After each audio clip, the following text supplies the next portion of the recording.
everybody to the Clear Tai Chi Mastermind meeting on February 12th is when we're filming this, Friday, 2021.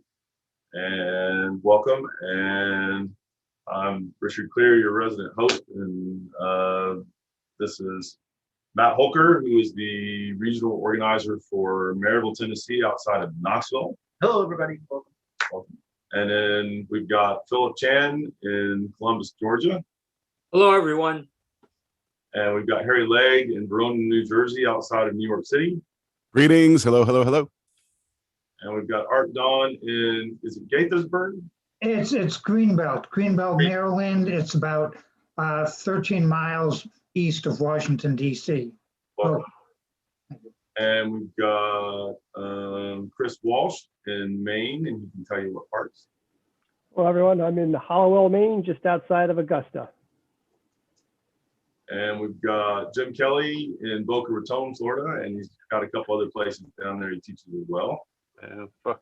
Boca Raton, made famous by the Jerry Seinfeld episodes, I guess. Yeah. Welcome, welcome. And Greg Nollmeyer in Michigan. Ann Arbor, yeah, Ann Arbor, Ypsilanti, Michigan. Good to see you. Good to see you. And Sheila Bell in Costa Rica, and she can tell you what parts. Hi, everybody. I'm giving classes in Liberia, in Playas del Coco, and in Playa, Panama. Good to be here. Okay. Is that everybody? Did I forget anybody? Okay. So first, a word from our sponsor. And today, what I'm going to be promoting to you with, and we're going to be talking about this a bit, is fixing the double-weighted error. One of the most important things in Tai Chi from beginner to advanced, and one of the biggest errors that people in Tai Chi make, and I've seen people all the way up to advanced level making very noticeable errors when you really understand what the double-weighted error is, and that it is not what people commonly think it is, which is standing on one leg. That doesn't mean you are or are not making the double-weighted error. It's other aspects of things. We'll be talking about it some in our presentation today.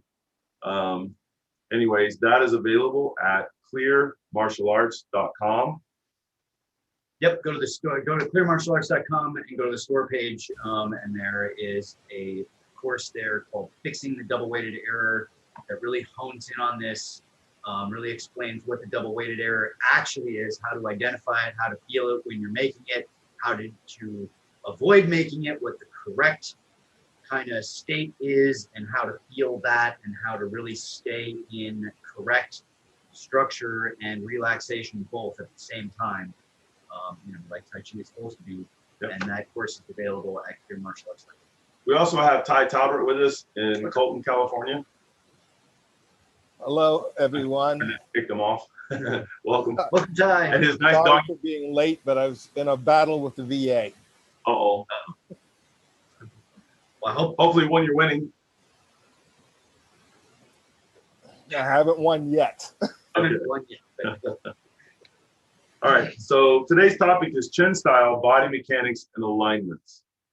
And first, let me say that I like all styles of Tai Chi. If it really is Tai Chi, and it's really adhering to, when you look at the classic principles and what Tai Chi is supposed to be and how Tai Chi is supposed to be, the styles and the nuances and the different kinds of expressions and all of that are as different people are different, and as different foods are different, and I like them all. It's not, I'm not particularly picky about it. And what I look for clear Tai Chi specifically, most of the time, is what they all have in common.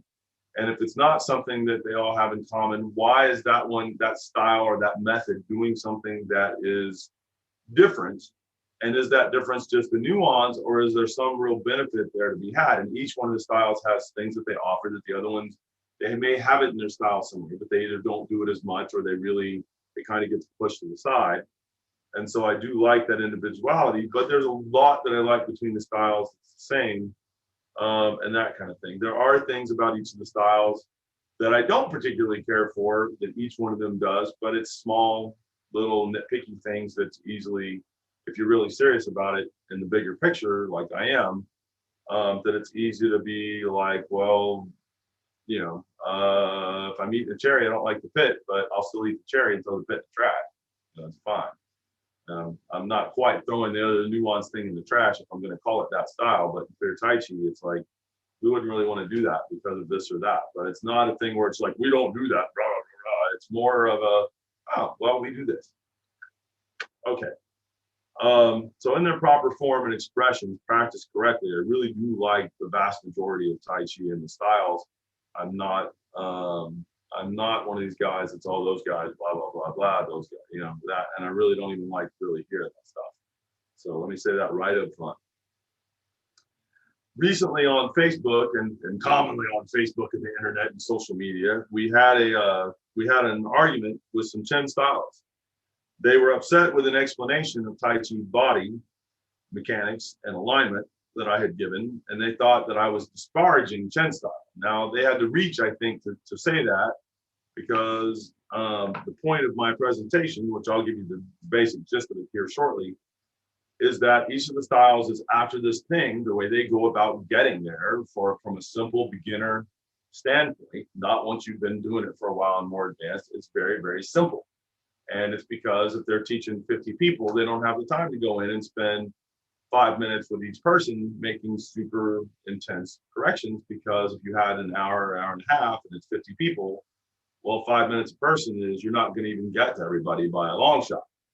And so a lot of those more intricate corrections are either done through a presentation where that is the only presentation, and we're getting into this thing and we'll point it out on some bodies and then have you and your partners work it out to correct on yourselves, or put it out on a video, however, whether that be online or DVD, and now you go home and or with a partner you work on it, and or live where it's just a private instruction coaching kind of a thing, and you're one-on-one with the person and you're making the correction.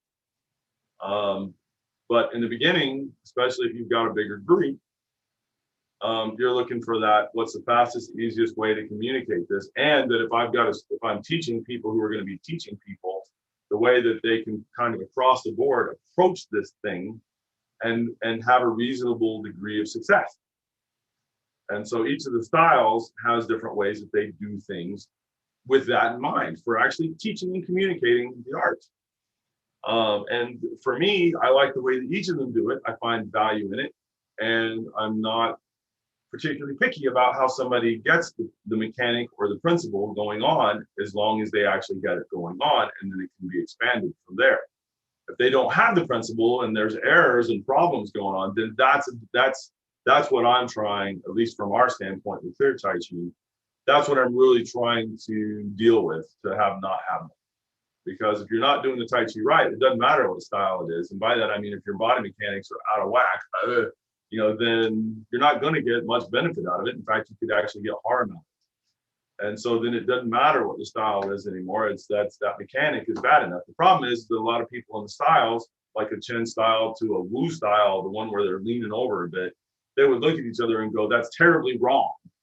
And it's not terribly wrong. The way that Wu style does it works really well when you understand, and Chen style also works really well when you understand. The problem is they either don't understand or they don't want to understand.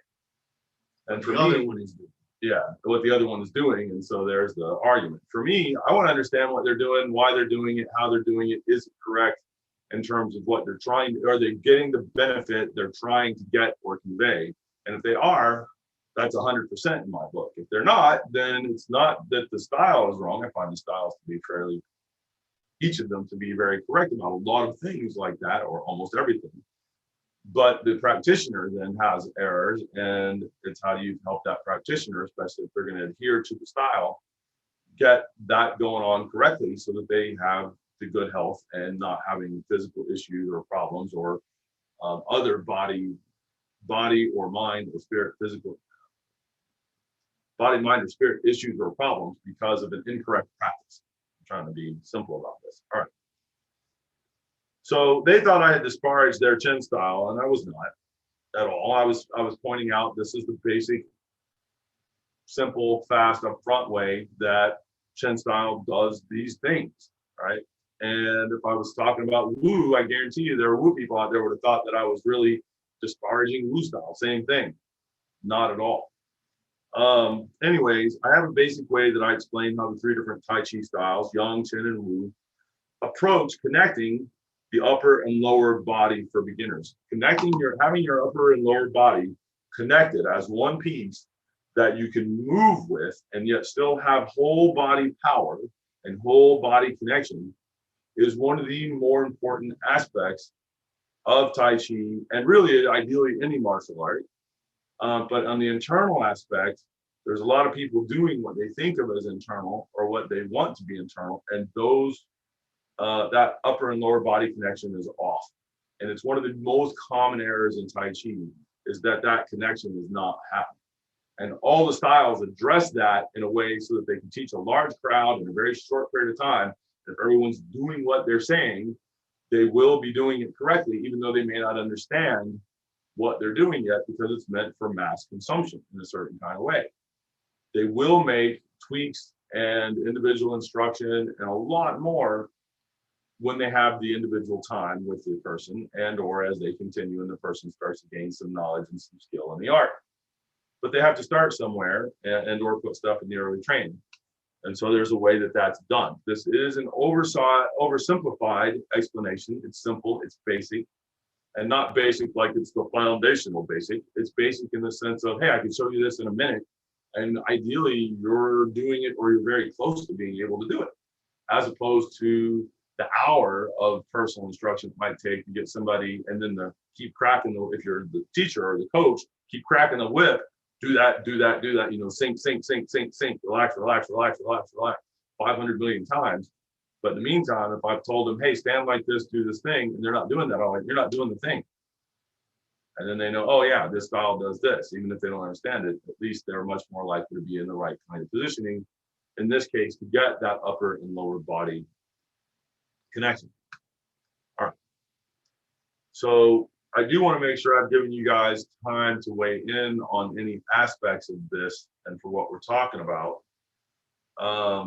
At the same time, I've got some very specific information I want to convey today. So I want to make sure I've kind of checked both those boxes really well. So if at any point, one of you has something like, I'd like to add something here, or there's a thought occurring to me, or what about this, please, by all means, get my attention so that we can do that. I'm really wanting the feedback and the interaction as well. All right.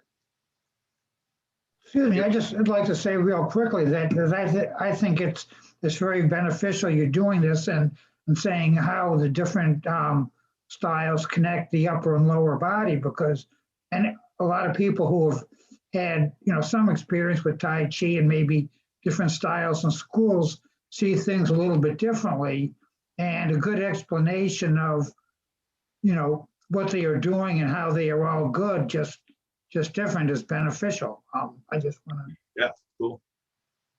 Yeah. I will also say that it's as a teacher, it's enormously beneficial to have that understanding, because I have different kinds of students get in front of me, and so some of them have a lot more kind of physicality and leg strength coming in the door, and they kind of want to work that, but they want to do the Tai Chi, and so I can get them doing more kind of Chen oriented stuff and more of that kind of thing, and they're doing things correctly, and it doesn't feel wrong for them.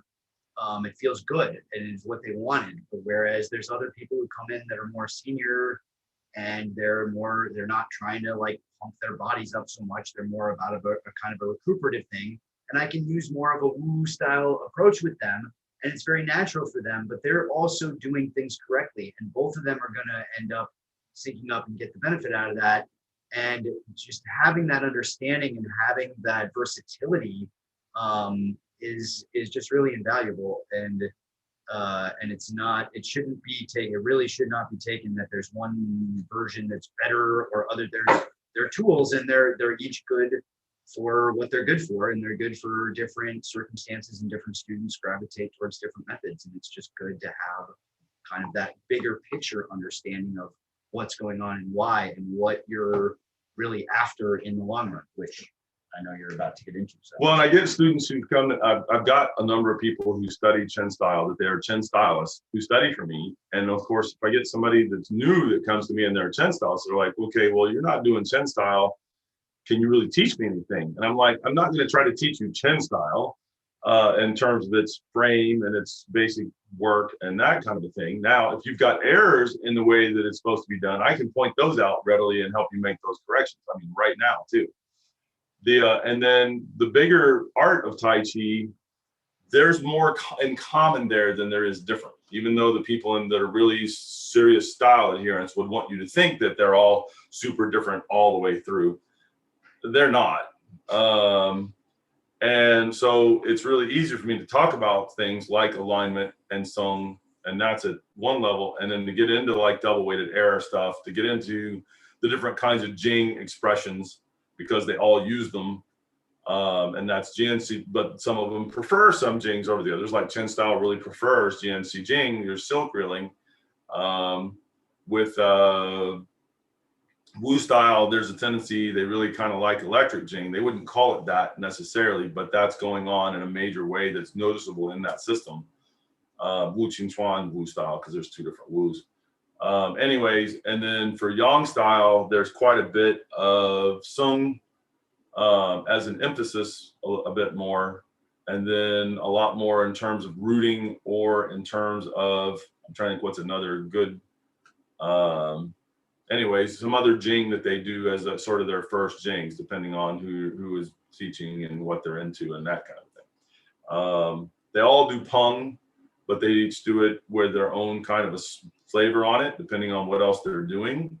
But it's not correct for any of them, it's not correct if there's no Peng there, and that kind of thing. So they all have it, it's just what they do to get it. So if I'm teaching on Peng Jing, as opposed to Peng Li, that kind of a thing, they're all going to have that. And so if you've got somebody at a level in Chen style, which like I say, I've got a number of Chen style students, I'm able to teach them stuff about those Jings and how they're expressed and used and processed through the body, and how you have to think about it of E skill. If we're actually at E level, where they're using the mind, they're all using it, and they're all using it. And when I say the same way, it's mind skill. And so the drills, the exercises, the things you're going to do with it, they're going to be much closer to the same stuff. And anybody doing any of those is going to gain a lot from them. In fact, at the Qi level as well, same thing. Everything above Li.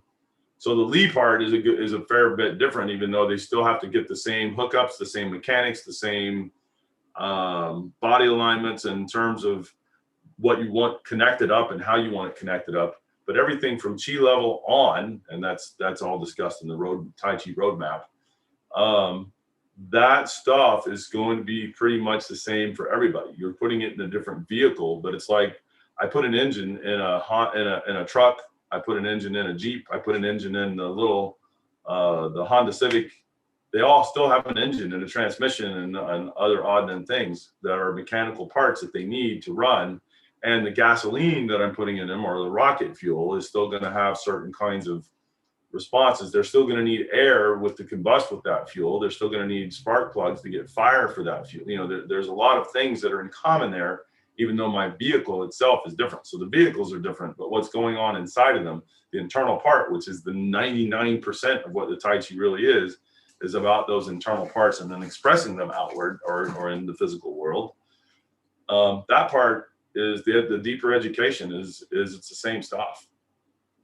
And so anyways, so that no matter what style they're coming from, depending on where they're at in their Tai Chi journey, I'm able to pick them up and take them further along, because there's a bunch of training there that is appropriate to everybody, no matter what the style is, unless they're not doing Tai Chi, then maybe not. But if it's Tai Chi, actually Tai Chi, then it is and will be. All right. So here in a nutshell is the lesson to connect the upper and lower body from the way the styles approach it. Yang style tends to have either a forward slant, which means that the body looks like a straight line from the back of the head to the back of the foot, and it's a bit of a lean. And there's two different Yang style schools, if you will. There's actually more than that, but I'll say it that way. I'll take my wallet out of my pocket so you can see. And it's on a slant like a like a mild roof slant, but where it's a straight line. Like if you took your hand like the way that somebody's doing for landing an airplane, or doing a, what do they call it in football, where they're dropping their hands and going, or baseball maybe, is it safe? Yeah, like this, like the Safe umpire is more going that way. safe, but down towards, so that your hands end up just below your hips. And that line that that arc that your arms in, anyways, the body is in that line. And so that's Yang style typically. The other one is you'll get Yang style where it is very much more up and down, and they tuck the butt underneath, and then that's the instruction, is tuck your butt. And the same thing that the Chen guys were complaining about is that if you said, well, tuck your butt really underneath and tight like that, that's really inappropriate, right? It's not how Tai Chi's done, but yet a lot of times the beginning instruction in Yang style is that way, because it's better than not doing anything. Because at least when you relax and you get the other things going on that are supposed to be going on with that, it'll be correct. And telling you to tuck your butt was the short, fast way to at least get, hey, there is something there that's supposed to be going on that's in that neighborhood of how your posture should be. Anyway, so it's tuck the butt under like that. And so that's typically Yang styles. Wu tends to take the posture where they're up and down, and then they literally from the waist itself, like as if the waist was a hinge, although you want it connected, not hinged, they lean forward and bend over like they're bending over to pick up a box off the floor. And then that, and when everybody else sees it in any other Tai Chis, if they haven't seen that before, they kind of freak out and go, what is wrong with those people? That's as wrong gets, right? They're bent over. And so, and they've got what they call the square form, and then they've got the round form. These are in the beginning for beginners for the first year or so of instruction. And the one emphasizes this quite a bit more than the other does. But really, it's the same form, but one is done as a square structure, and the other one is done rounded. And it's the square form is an easier way to quickly teach a large group of people.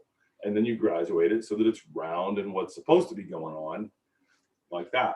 And the same thing with this bend over is that you see the more advanced practitioners, they're a lot more upright than where you see the beginners at. And there is that roundness in the back, because literally when you lean forward, when you unhinge the lower back and let it drop, it tucks, but you're letting gravity do it, which is also how Yang style wants to do it, is that relaxing, releasing to get the tuck under and off the slant instead of straight up and down. Are there any questions about any of that? And I'm sorry if I've oversimplified it or I sound like I'm describing something. You're going, that's terribly wrong. Again, I'm telling you what somebody would tell commonly, and I've seen this again and again and again and again and again. So if somebody wants to argue that nobody teaches like that, I guarantee you we can prove that wrong right now.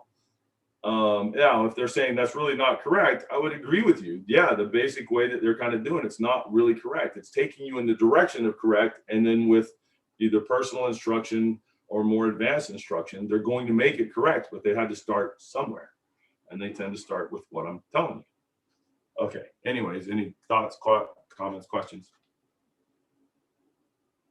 All right, Chen style does it by getting very low and by keeping your head and shoulders over your butt and hips.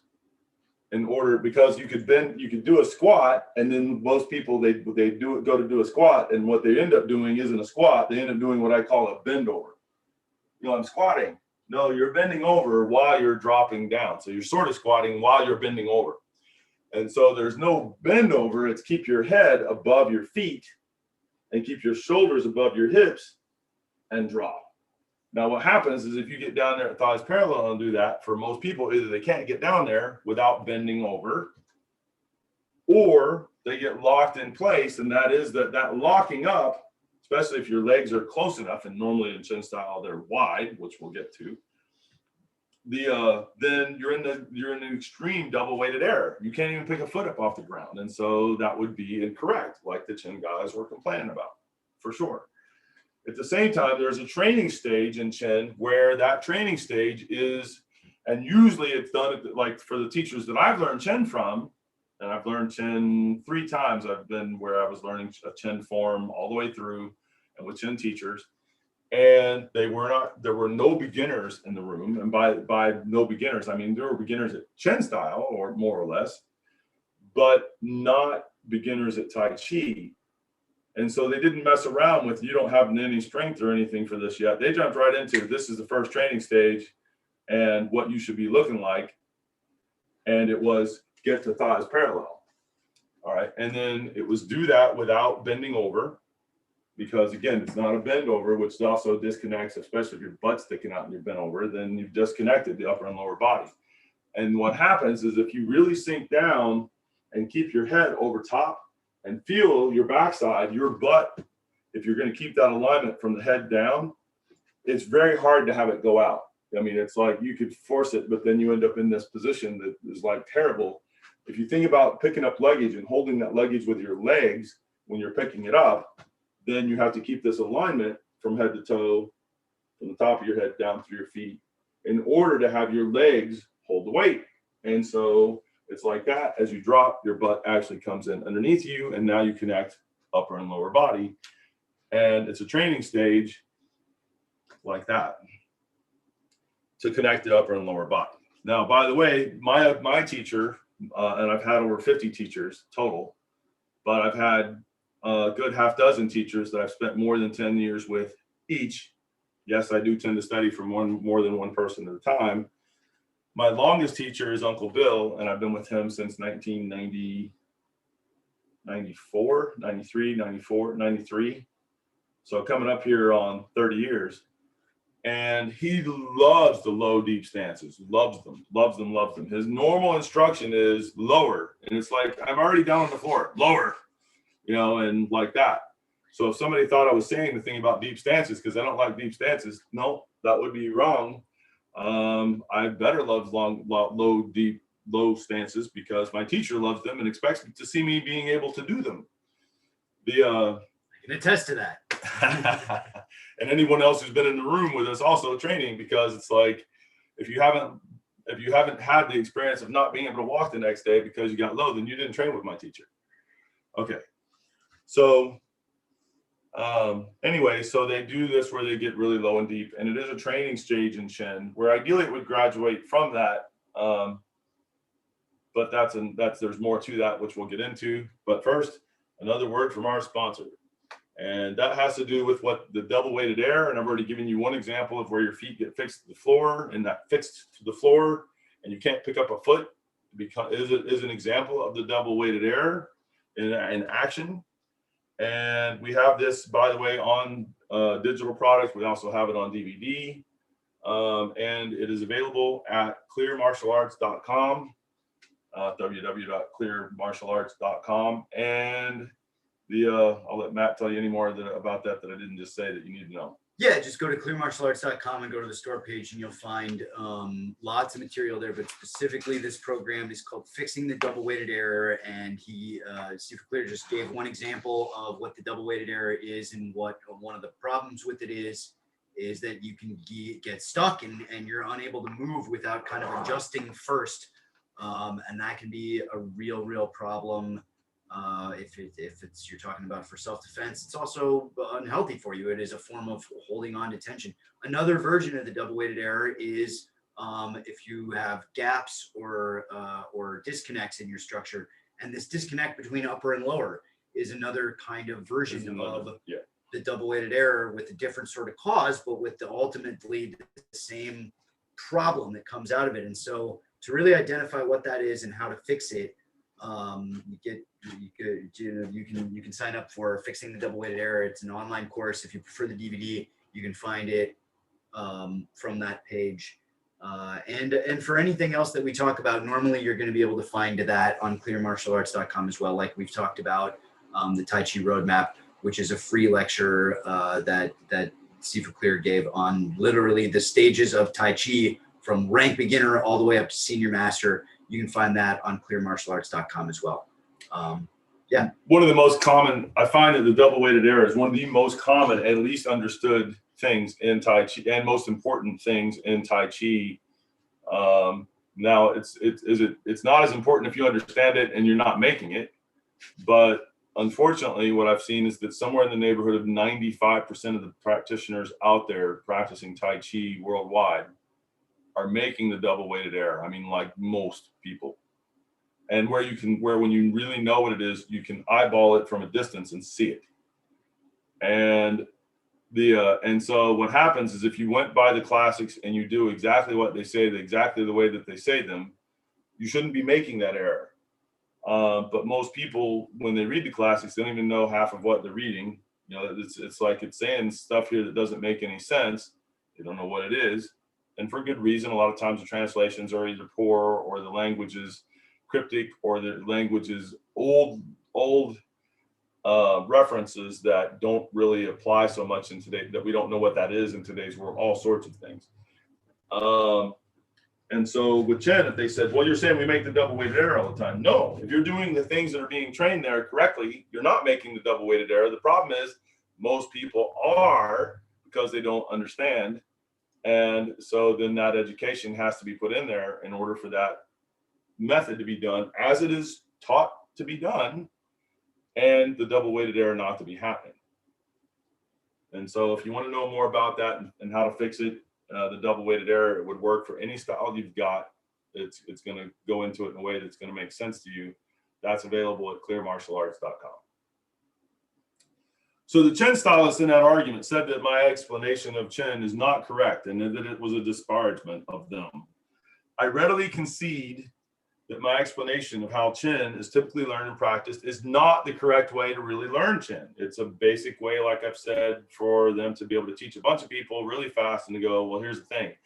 The other reason, and so I've got here, my explanation is intentionally oversimplified, because the other thing is an hour long by itself or more.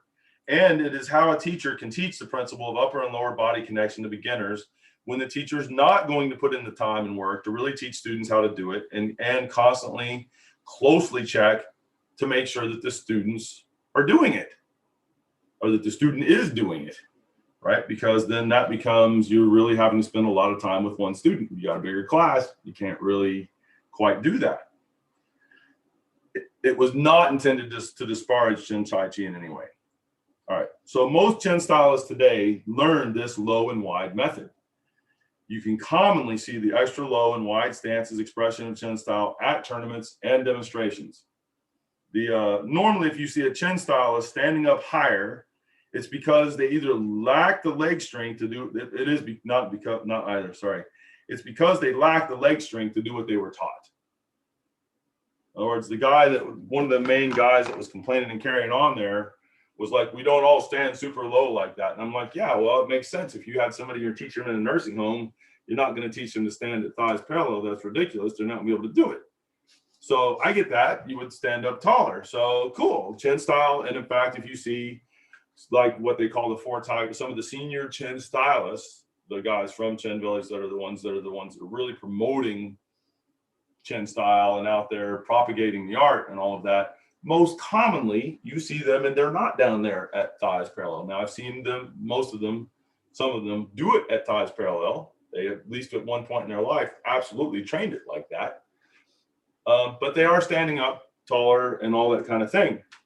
So what I saw I went and looked up the video on the guys that were complaining, and literally they were standing up taller, could tell instantly they didn't have the leg strength to do the low version, which I thought was interesting since they were not elderly and were not damaged from what I could tell in some way to stop them. It was just they never built the leg strength. So you're a Chen stylist without leg strength. I can tell you that's an odd situation at best. If they're really going to be a long-term Chen stylist, really doing Chen style, and not an elderly person just doing some Tai Chi for help, then I'm like, why don't you have leg strength? That style builds leg strength like most things don't. So something's off there. And then to make it worse, they were making double weighted error so bad that it was beyond noticeable. It was hard to look at. Well, and not to put too fine a point on it, but they wanted to say that the argument wasn't that Chen doesn't go down low. It was that Chen doesn't go down low to fix that error in the back. It does it to build leg strength. but none of them had it. I don't know that I even heard him say that. Yeah, that was- but okay. Yeah. So go ahead. So yeah, I can't really comment on Chen, but what you're saying about the training stages, I think is really important to emphasize, is that in my experience, I've seen where people get trapped inside these stages, or they skip the stage and they don't get that benefit because you need to do that training in order to go to the next level and be able to do that next level. So in some of my training in the past, one of the methodologies was to push the student to total muscle fatigue. And that concept for pushing them to total muscle fatigue was to teach them not to use their muscle, to hold themselves in the correct stances.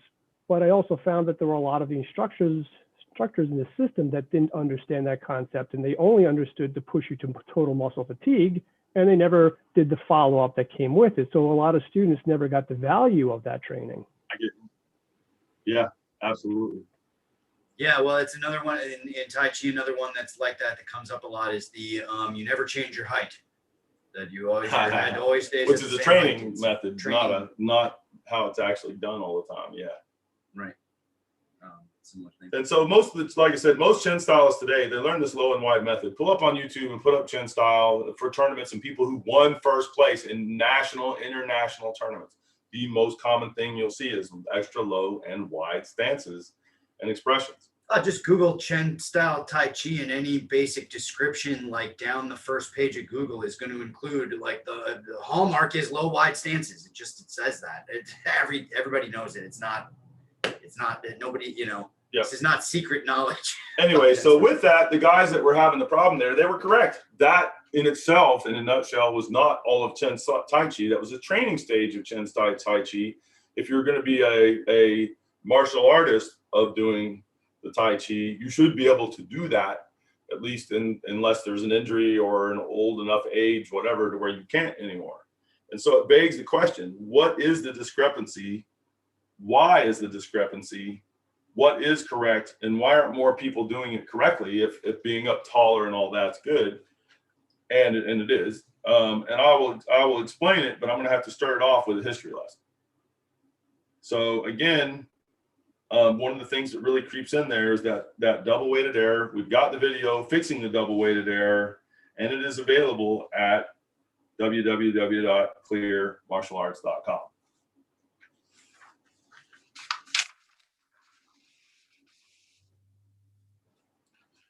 So in 1948, when the communists came to power in mainland China, martial arts and martial artists came under attack, and the communists tried to replace all the old martial arts with new physical culture. They did not want people being able to fight. At the same time, they understood that there was a history and a culture in China, a big one, of being able to do these different martial arts. And so they wanted to enhance and encourage the physical culture and the performance aspect and all of that. And they wanted to take the fighting ability and all that and obviously keep that either suppressed or gone to a certain degree. And they demanded that the old masters help them to do this. And they threatened them at gunpoint, is what I've been told. And they threatened them and their families if they didn't cooperate and help the government to do this. And so they made them make compulsory forms, what they call them, and compulsory. Why are they called compulsory? Because they were compulsed to make them and to do it as part of the physical culture, right? And that may not be where the term comes from, but anyways, most of the Tai Chi masters made intentional. Here's the other thing. They went to the senior people that they knew about, and those are the ones that they had do this. And so those Tai Chi masters, most of them made intentionally incorrect forms as a form of protest and also to protect their family arts so that they looked like they were in compliance with the government demands while actually knowing that they did not give away their family secrets and livelihood to the totalitarian empire. Chen style made wushu versions, and wushu is what the physical performance arts would be called there, even though wushu means like war arts, that kind of thing, physical arts. Anyways, Chen style made wushu versions of their forms that intentionally changed some things, including you got it, making sure that the extra low positions and wide stances became the public performance standard. And it did. Everyone did it. The low and wide stances are a training stage of the old Chen, but they're not how the art is always performed. Said that here a couple times.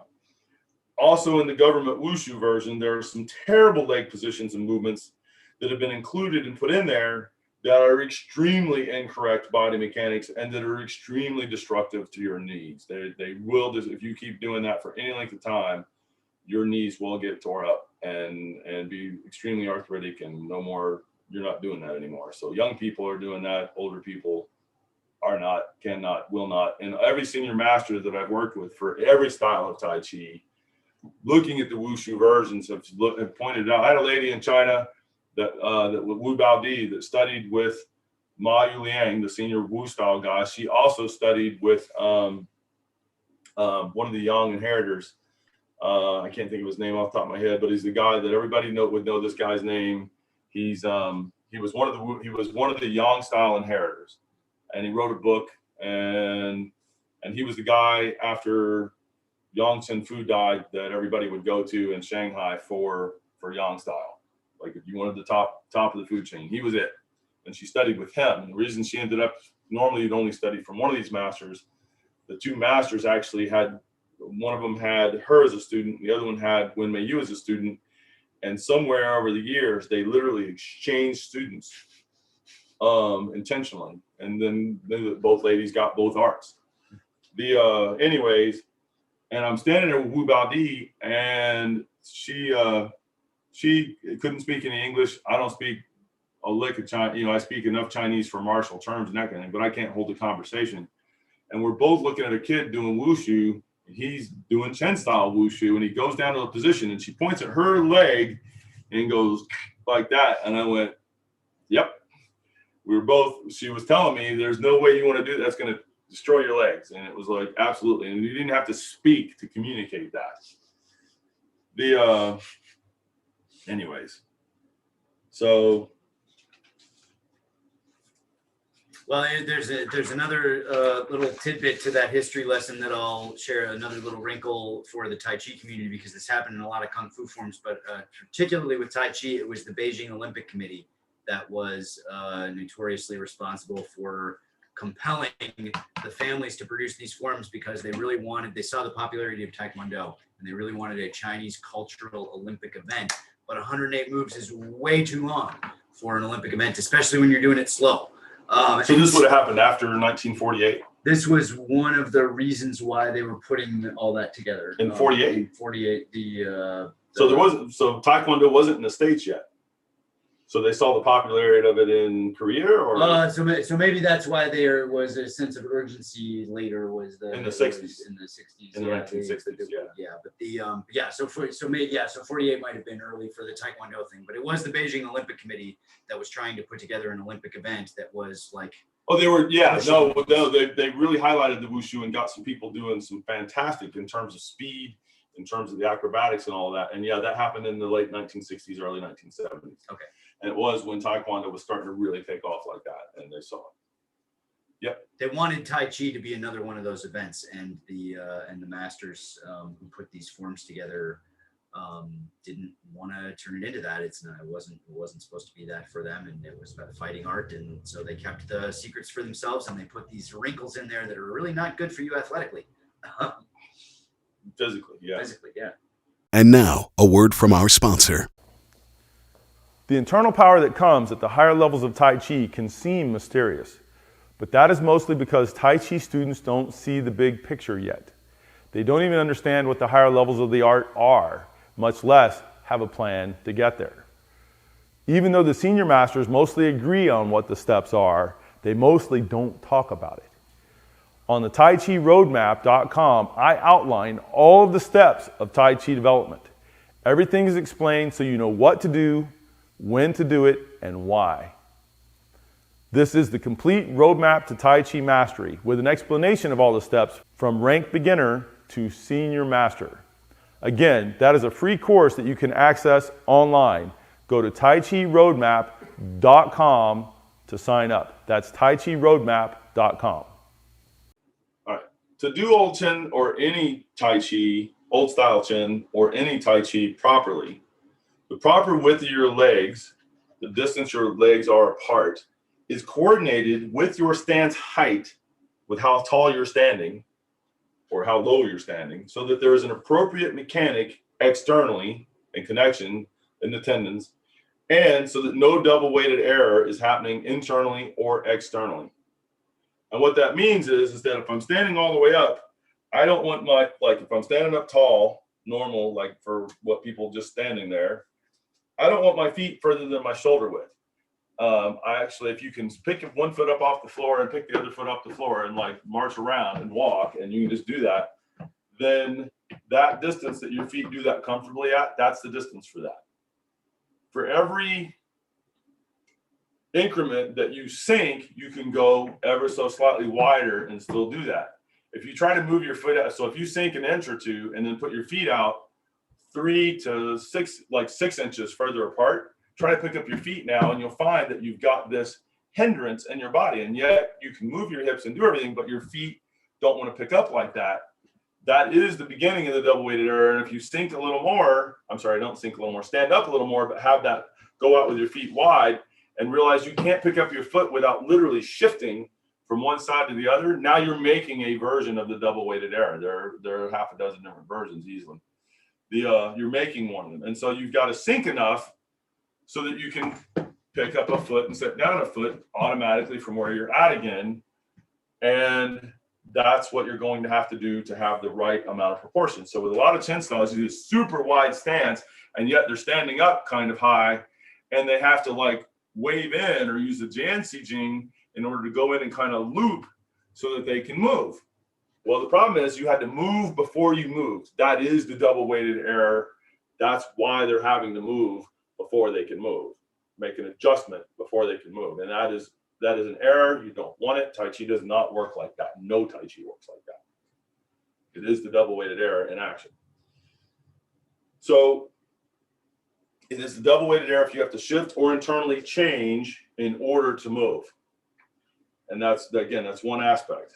And so I'm kind of telling you that here. The two largest error in Tai Chi by skilled players, practitioners, is not having upper and lower body properly connected. So the butt's sticking out and there's this shelf or this disconnect somehow from upper to lower. And of course, the other one is not having, the double weighted error. To quote one of the Chen guys from the Facebook argument, he said, the stance and alignment of Ming Men, Ba Hui, heels, hip to shoulders, etc., are the criteria for developing Pengjing path and Song. And so when he said this, I went, I got to see this if he's really doing this right, because if he is, that's cool, because you don't see it very often, and it's usually a very high level guy to be doing that. And so that would be lovely if he's that high level. The dude only lives about 3 hours from me. If he's that high level, I'll go see him and exchange and or learn from him, and or I'm sure I've got things he would want as well, right? And so if he's that high level, I gotta see this. So I went online and I watched video of him doing form and pushing hands. And the nicest way I can put it is, it was awful. It was really over the top terrible. He was not following the principles that he listed. His upper and lower were not connected, and he was double weighted like multiple ways. Second, the principles he listed are mostly correct, but intentionally kind of vague. I'm not sure if he was vague because he thought he was hiding something, or he's vague because he knows what they're supposed to be as a list, but doesn't really understand them. Anyway, so again, a quick word from our sponsor, Fixing the Double Weighted Error, DVD or digital product. He could use this video. Anyways, and I'm being facetious about it, but basically it's a really good video to understand the error. Most people don't even understand what the error is, how it's made, and then how can you fix what you don't even understand. So fixing the double weighted error, and I'm really laying out what kinds of things constitute the error, and then showing you a number of very simple but direct ways to address it and fix it, and what that's going to look like and involve, so that you can really get it very fast. And then once you really understand it, it's funny because people first, they go from not knowing what it is at all and making the error to they realize what the errors are, what kinds of things, and then they start fixing them, and then they see the errors like for a little bit, like in everything, and they fix all of that, and then it changes your Tai Chi in your own body, and it changes your eyes when you're looking at other people's, at other people, and you can see when they're making the error and how they're making the error and where they're making the error and why they're making the error. And if you're doing like a push hands thing, it makes it really, really super easy to capitalize right on the mistakes and the errors that they're making. And it changes the game, not a little bit either, a lot. And so that is available at www.clearmartialarts.com. Anything else to add there, Matt, for that? Nope. Go to the store page and check for fixing the double weighted error. And there are a number of ways. It's one basic error, but there's a number of different things that can cause you to be in that error, and there's a number of different ways that you kind of make that error. And so this video really clarifies what all those things are, what the correct thing is, because there's not even language in the culture for what is correct. There's only language for the error. And so if I said you had a structural error, there might be 20 different reasons why you're having that structural error. And so it's pointing those things out. And so in the double weighted error, it's not just structure. There's half a dozen different things that constitute any of those things will be the error. And they are different enough from each other to be that you really could be talking about them in a very different context, never using the words double weighted error. And yeah.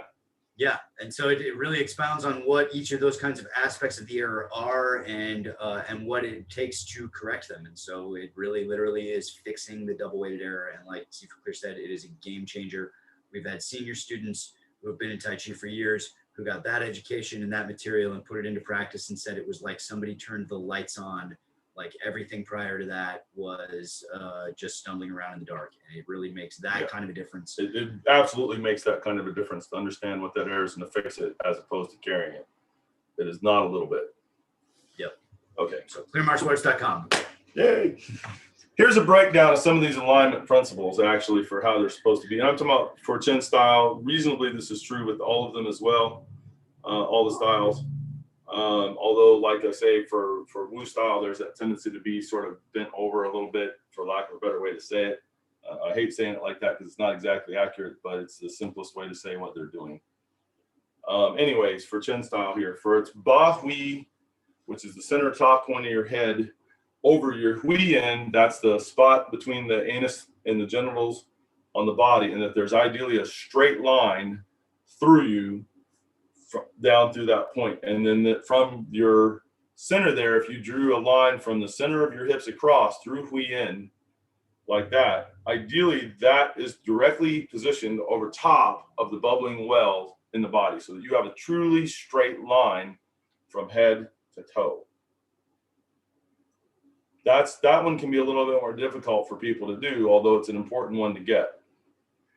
Another one, and this one's a little simpler, it's a little easier to physically see quickly, is put your shoulders over your hips and your hips under your shoulders. Because a lot of people get to moving and next thing you know, their butt's sticking out. And it's like, well, your shoulders are completely forward of your hips. That's great for old age walking with a cane, maybe. Ideally, not really, but it's not how you want your Tai Chi to look.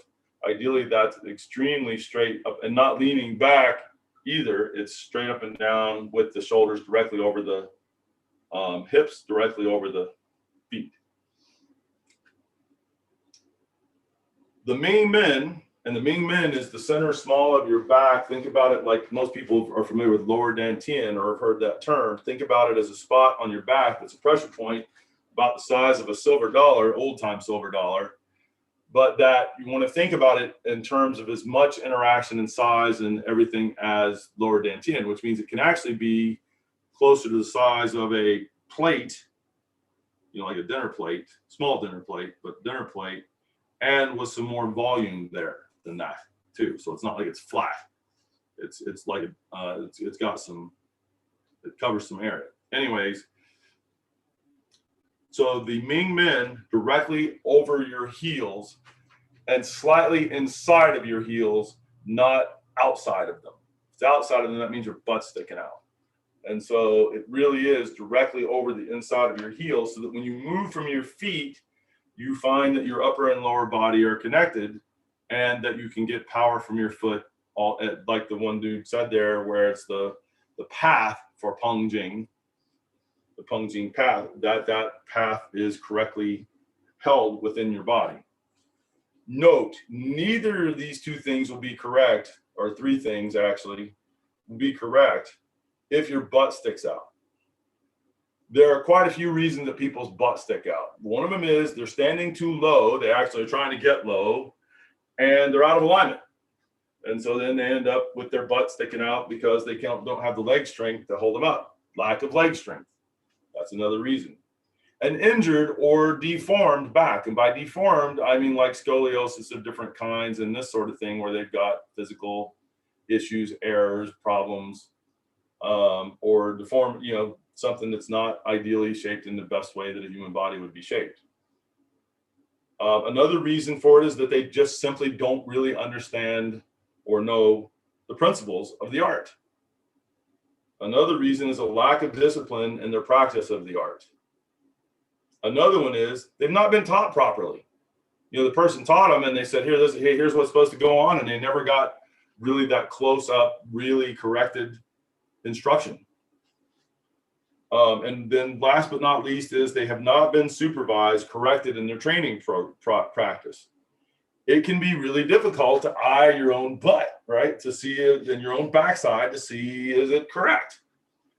And if you can't see it, you might think it's right. It might feel right, because especially if you've been doing it for longer than 2 to 3 weeks, your mind accepts whatever you've done that long the same way every time, as that's the way that it's supposed to be. Your mind actually thinks that typically that is right. And when you go to correct it, your body will, most people, when we take students and we're correcting them on that, we put them in the right position, give them a few minutes, and you'll see their body go right back to where they started from, because that habit has been formed. That is what feels correct. They'll think they're doing what you said, and yet their body has gone back out of alignment. Yeah, a few minutes is not, I mean, that's way over the top. A few seconds normally. It's really easy for people to shift back into a comfortable position for them and not even realize it. So what I found is that Chen folks who don't understand and properly use these physical alignment principles are not able to actually do most Chen style self-defense applications. So either they don't understand it or they're not doing it. It doesn't matter which one. If they're not doing it, they're not able to really use Chen style. And when I say self-defense applications, I really mean they understand, they've been taught this is done this way and this is done that way.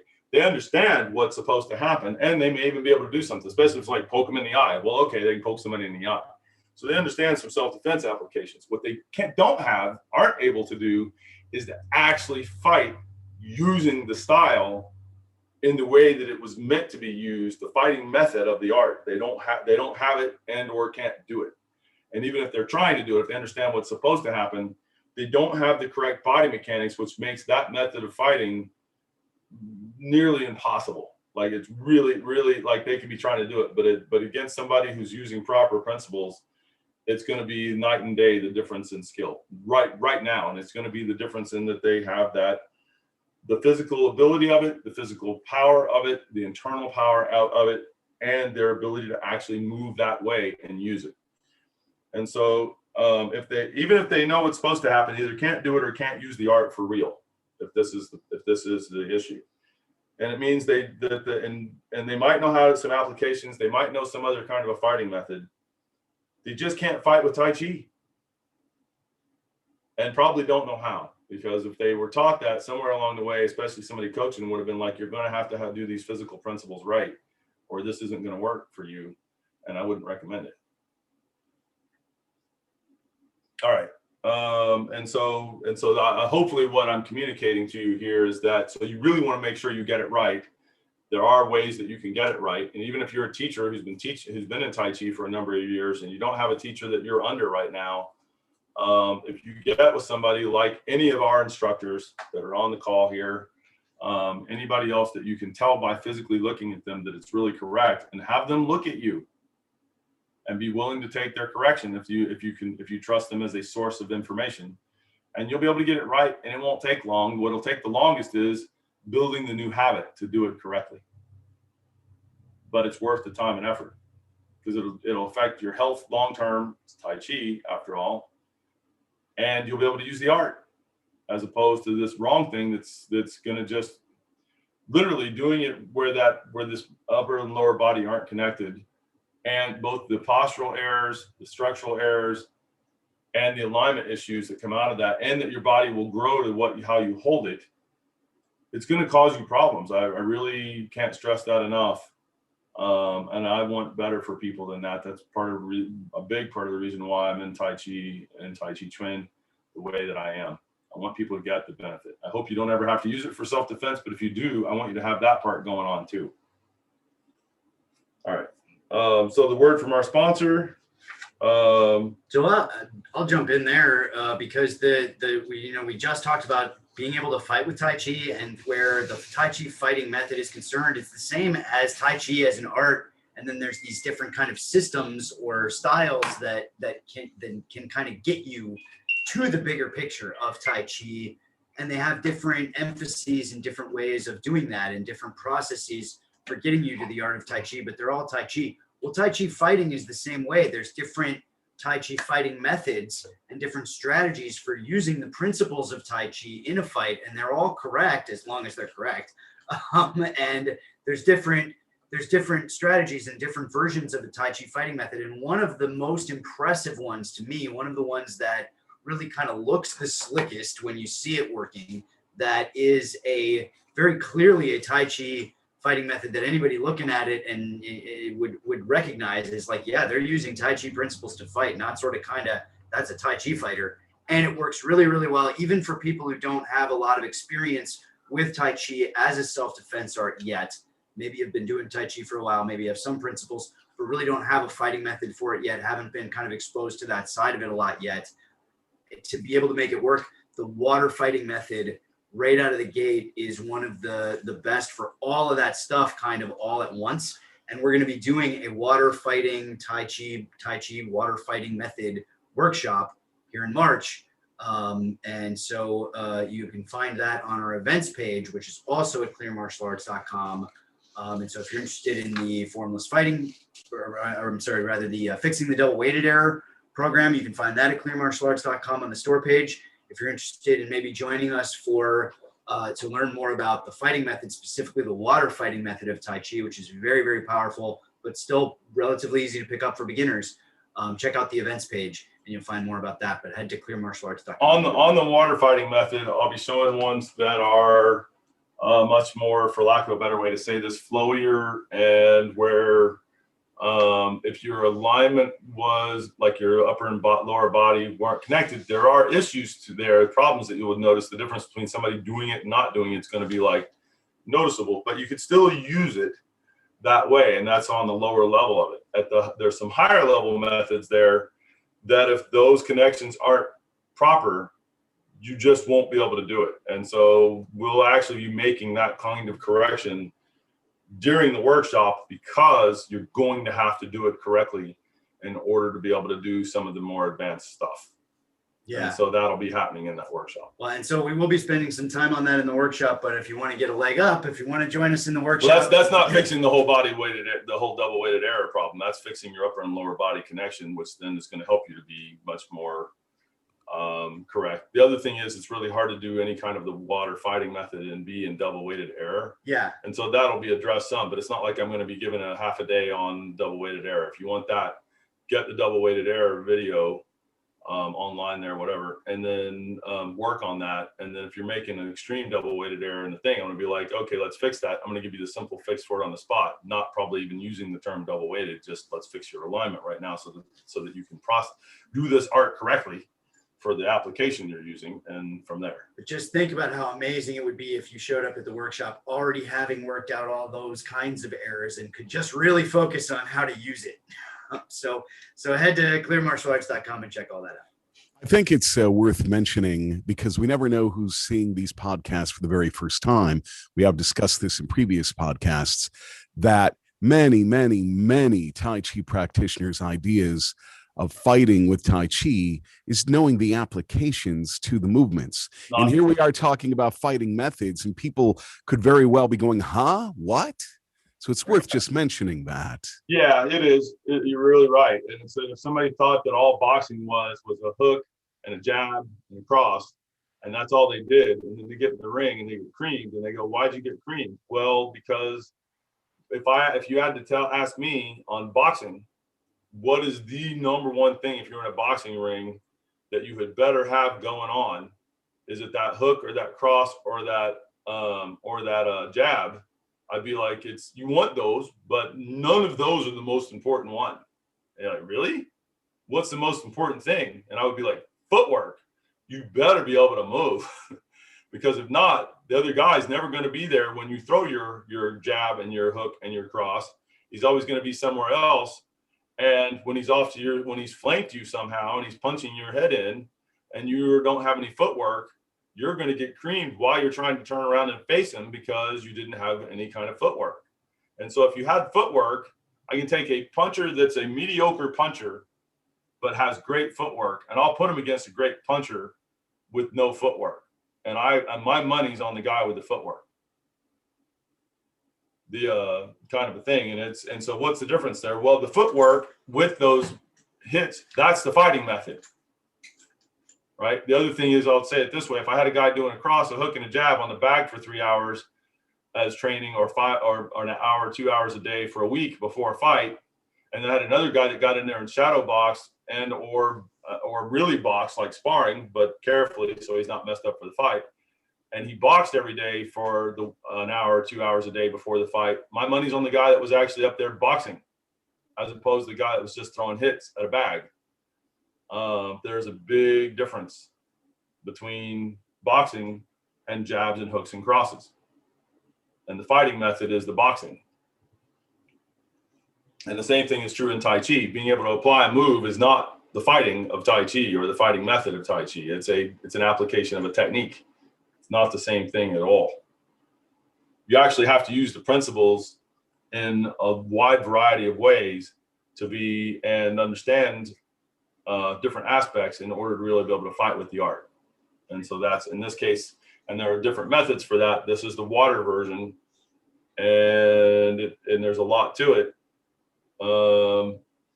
But also, fortunately, in that 5-day period, fairly easy to convey unless somebody's, got other problems. But if they're there awake and reasonably attentive, fairly easy to convey, at least most of it. Some of the more advanced things will be a little tougher, but you'll be able to go home and work on that.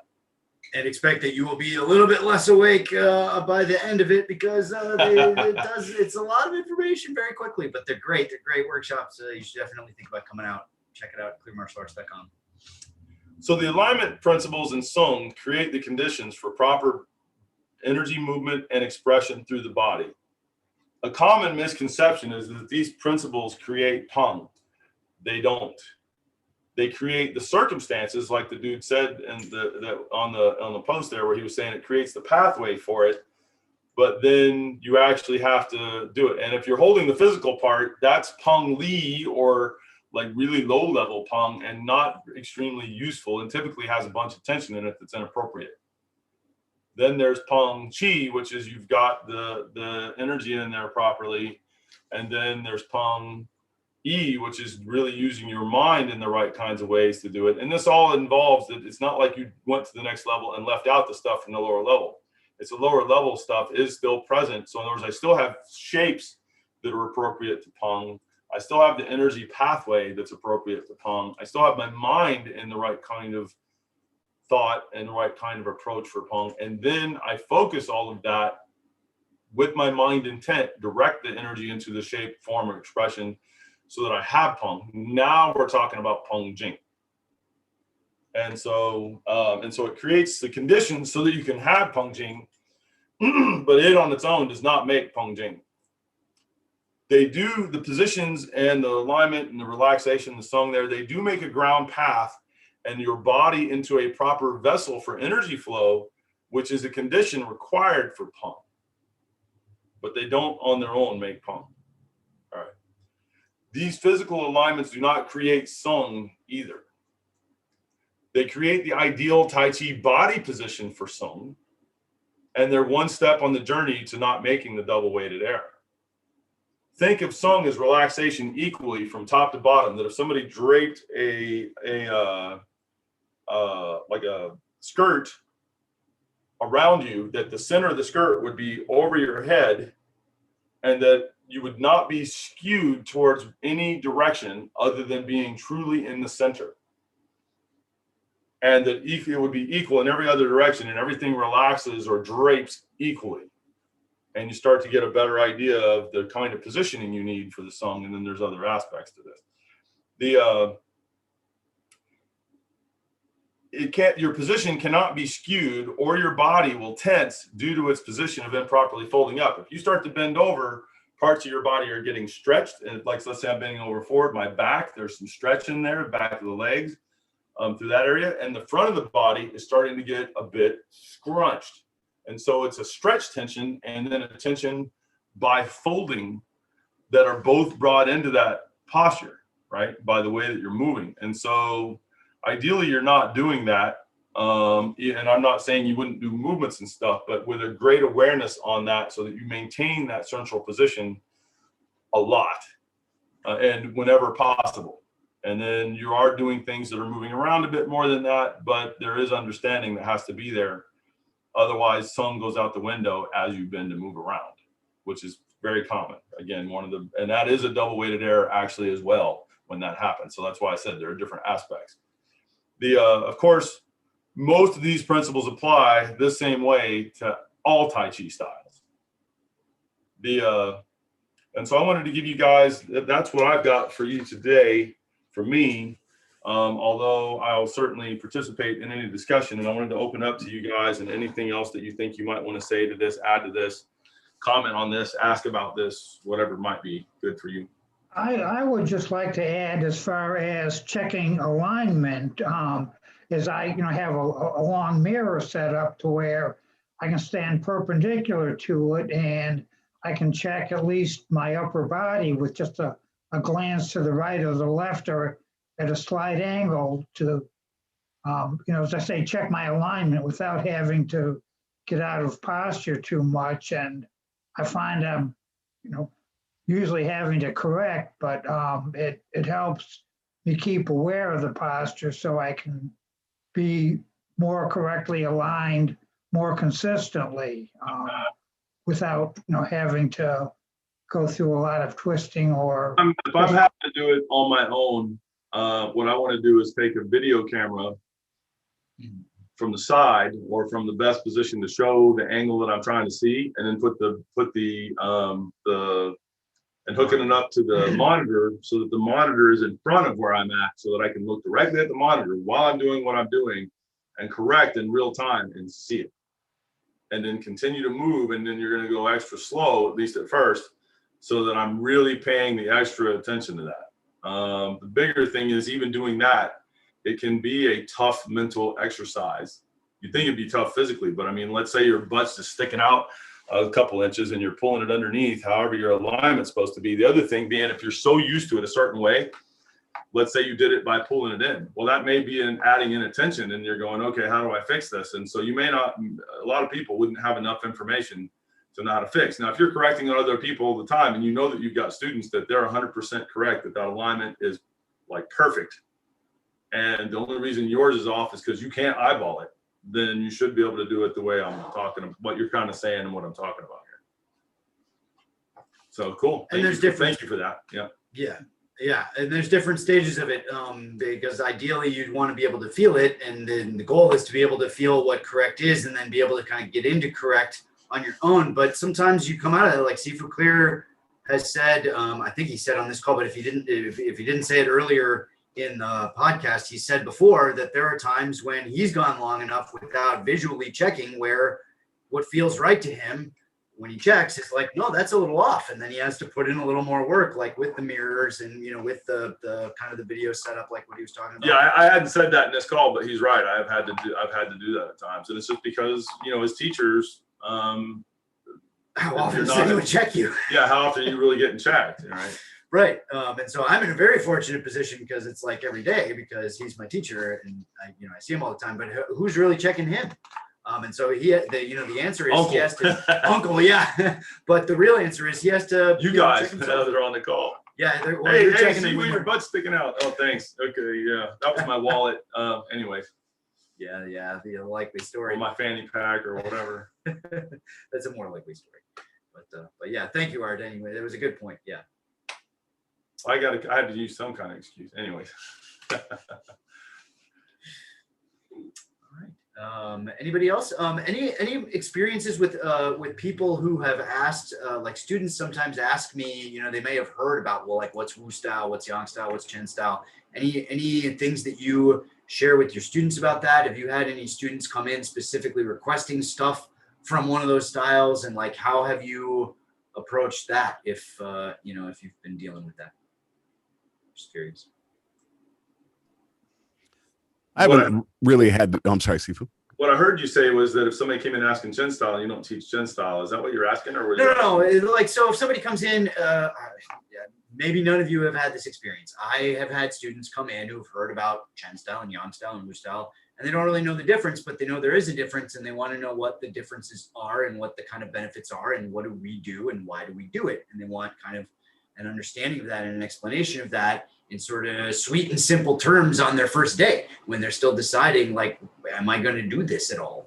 And like, I know I've had to answer those kinds of questions, and I have ways that I kind of address it commonly. I'm just curious if anybody here has also dealt with that, and or like, I know like Harry and Ty, you're in bigger market kind of areas where there's like a lot of population density. And so it seems plausible to me that you maybe had students who had some Chen training before who come to you for lessons now, or maybe like came from a particular, like Ty, I know that there's like the Dong family is very heavy in that area, and there's a lot of, well, that's an offshoot of Yang, real good Yang that's out there. And so you may have had some students that come from kind of more of a Yang like tradition that way, but like a real, like kind of proud of their Yang style sort of thing. Well, and there's a lot of Wu. He's had a lot of exposure directly to Wu style and himself. Wu stylists out there, yeah, from a senior teacher out there, and then there are other Wu stylists in the area. And then for Harry, he gets to see people on a fairly regular basis, or used to before COVID, and will again, that are Chen stylists. Mm-hmm. So you guys get some exposure like that, which is really good. And a mix of and you see how some of them mix with each other. And Ty, I'm sure you've seen some of that too, like how the Wu stylists interact with other Tai Chi players, and Harry, how the Chen stylists interact with other Tai Chi players. And so, like, what are your experiences of all that? And do you have any stories? Do you have any insights? Any wisdom? And Art gets to see people from all those styles. That's right. Yeah, yeah, yeah. Well, yes, I do get to see a lot of different styles, and really, I don't even emphasize what's the difference. I'll go ahead and give them a 1-minute explanation on what is different from one style to the other. But what I find that most of the people who are coming to me with other styles, they only have it from a Li point of view. They have nothing else other than that level, and so what I emphasize about our being different is feel the energy, as opposed to just doing it on a physical level. For everybody. Ideally, that's true for everybody.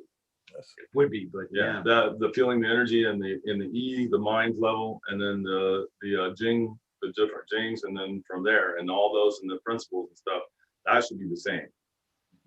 And largely those levels are agreed upon, by the real like senior masters. But it's one of those things that because there's a lot of agreement in those areas, they just don't talk about it. They tend to talk about the things that they kind of disagree about, or that they have a little more emphasis on in this style than that and the other thing. And they talk about their justifications that way and their reasonings that way, and they leave out the bigger picture that they kind of all agree on. And well, and there's money to be made if you can make it tribal enough.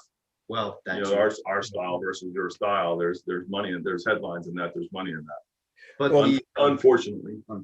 Well, the thing is that I find that they haven't been exposed to any other level other than the physical level. Yeah. That's just doing league. Yep. And so a big part of hopefully what we're going to do in the longer run as a system, and what Super Clear has been working on a lot lately, has been putting that information out there. So Ty, not to cut you off, but that's why I've got Chen stylists for students, because then they're saying, wait a minute, you're teaching me this, you're making actual physical corrections that when they're going, like if I'm doing it, usually I'll tie it to application. Like, what's your application? Okay, put the person in there where they're supposed to be. Now, what I want you to do, I did this with a Chen stylist that's in Cleveland. And it was like, okay, and it was his wife, and they're both trained and they're both serious, right? And been doing it for years and years. And I was like, okay, I want you, what's it supposed to do? Well, it's supposed to be a takedown like this. Okay, so put her in the position where that would go. And my instruction to her was, do not let him throw you. Like if he's got it, then obviously don't fight it to the point where you or he get injured. But if he doesn't have you, don't go. Be like, I'm not going anywhere. And don't do anything else, but be, I'm not going anywhere. And she did that, and he was like, it's not working. And I said, now bring your stance in narrower. Your stance is too wide, and you've double weighted. And I had him bring it in. And I said, I just had him, I said, you inch it in and try it every time until you get to one where she comes over resisting like she is. And she's a slightly larger lady, not huge or anything, but she's not small. And capable physically and mentally. Anyways, and so I had him coming in until it was like over she came, and it was like, check it again, make sure, really resist. She did over again. I was like, that's your posture, and it was. And look like, at where your feet are. And he was like, this is weird. I've never had it. I've never done it this narrowly. And when I'm saying they've done it for years and years, he's been involved in Chen style for well more than 10 years with good instructors. And doing the kind of thing that I'm talking about that is so common in Chen that the other people were trying to claim didn't happen. Anyways, and so I said, this is where the posture is. And he was like, I've never seen anybody do Chen style like this. And I said, I'm telling you, if you can't throw her in that wide stance, check it against your other stances and see, and put those alignments like we're talking about in place. And the other one looks pretty, but it's not functional because it's got too many errors in it by design of how you're standing and what you're doing with it. When she's coming over easy like that and you're not putting out half an effort, using what you know are the mechanics of the position, that's the right position. And so he was really able to do that, and it changed his understanding of the art. But a lot of people, to Ty's point, there's a lot of people in all the systems really treated from a very physical lead level perspective. And a lot of that is just because they don't know what the real training progression is supposed to be and what the steps are supposed to be and when. Well, and even their lead level, which is the physical, the first level, in this case, it really was his physical stuff that was off.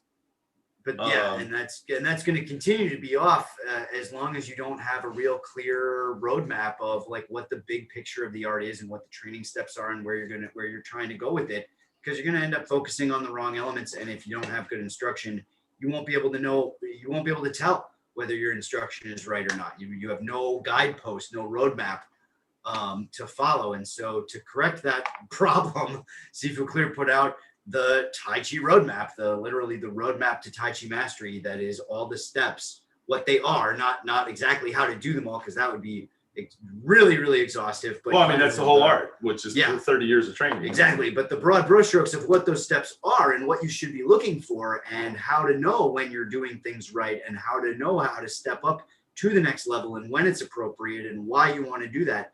That whole body of information is in about an hour and a half, one lecture, I think, that's available on clearmartialarts.com. So again, go check all that out. Cool. Harry, you were going to say something there a little bit ago, and then you got cut off. Sorry about that. What? It's all good. I was just going to give my 2 cents on Matt's question. I do love where I live because I do get to push hands and feel plenty of other stylists, mostly Chen, as you mentioned, but there are some others. And as a teacher here, I haven't run into students that already have Tai Chi training of another style that are coming to me. What typically happens is they have another martial arts discipline. They've done Wing Chun or Aikido or whatnot. And now they're like, I keep being told I should do Tai Chi. And then what's so much fun is to show them how we can offer them in Tai Chi will also improve their other martial arts disciplines when they apply the principles and the body qualities and the energies, and their eyes light up when they feel stuff. I did have one disappointing thing. There is a Yang family teaching just down the street from me, and they were looking to do some push hands meetups. This is prior to COVID, of course. And and it wasn't a public thing, but I'm on their email list somehow. So I reached out, and I was super, super careful to be really friendly and really non-threatening in any way, shape, or form. And when I had conversation with the teacher there, at first it was, oh, great. Yeah. So what do you do and how do you play? And when I started talking about, well, I'm trying to not play very aggressively, trying to use really good ting, feeling root, feeling the person's energy. The interest in talking to me and having me meet them went down the tubes. I'm like, oh, that kind of sucks. Why did you figure that? Because they thought you were wacky, or because, like, okay, you're talking about energy stuff, or because you were using principles and they could see that you understood them and they didn't even want they thought they were going to somehow be able to take you in as a student, and that you knew enough to know if that was going to happen and go the other way around, and they didn't want to lose students to you. What do you think the situation was? My gut check on it was, and I could be wrong, but not the wacky sort of thing. It was like, oh wow, yeah, okay, sort of like that. And I'm like, what? It wasn't that type of response to what I was talking about. Yeah. I get the feeling, because I watched some of their online videos, that they're doing primarily the drills in their push hands and not really any freestyle play, and they haven't gotten to the stuff I was talking about. And if I showed up doing that, not trying to show off or be threatening, it might not go so well for them, is kind of what I was thinking. End of discussion. We're not interested anymore. Yeah. And I was just looking forward to meeting some more people and getting more hands-on, and didn't work. So Yep. Now, were these Americans, or were they Chinese? They are Americans, but when you go on the website, you can see it cuts to Chinese teachers pretty quickly in the lineage that this lady has. Well, is it because she's really touting the lineage, whether she really had that much time with them or not, or is it no, she really is seeing the Chinese teachers a lot? And I have no way of knowing. Yeah, okay. I'm asking that because because sometimes there's cultural stuff. If you get somebody that's Chinese, especially if they're Chinese born in China and brought up there, there's some little cultural things that can kind of play into an interaction like that. If they're Americans, usually it's that they think they've got the mountain, and they've got like a thimbleful. They think they've got mountains and mountains of great stuff. They've got about a thimbleful. And as soon as they get met with something where it's like, oh no, you've got a lot more than me, they lose immediate interest because money, unfortunately, money and ego. Yeah. It's unfortunate, but it's common. For me and for what we're up to, we're trying to get this information out there in a way, and part of people being able to just purchase it online is that they can stay somewhat incognito. But if the whole level of Tai Chi information and understanding and ability across the board increases, I will be hitting the goal that I'm after. In terms of doing that, a lot of people, they tend to conduct themselves on the financial side like they're going to be around and live forever. And the fact that they're disseminating poor information, not very much information, or whatever, it's all about the competition in that business side, and they don't think about the bigger ramification of what are they leaving behind, and who are they leaving behind, and what are they doing to the art as a whole, and all that stuff. And for me, that is my driving thing right there, is I want to leave it a lot better than the state that I found it in that it was in when I first started, and make it so that there's a lot better Tai Chi and a lot more people doing it. And whatever I'm able to reasonably do that gets to that end, that's what I'm after. That's what I'm about. Yep. Thank you.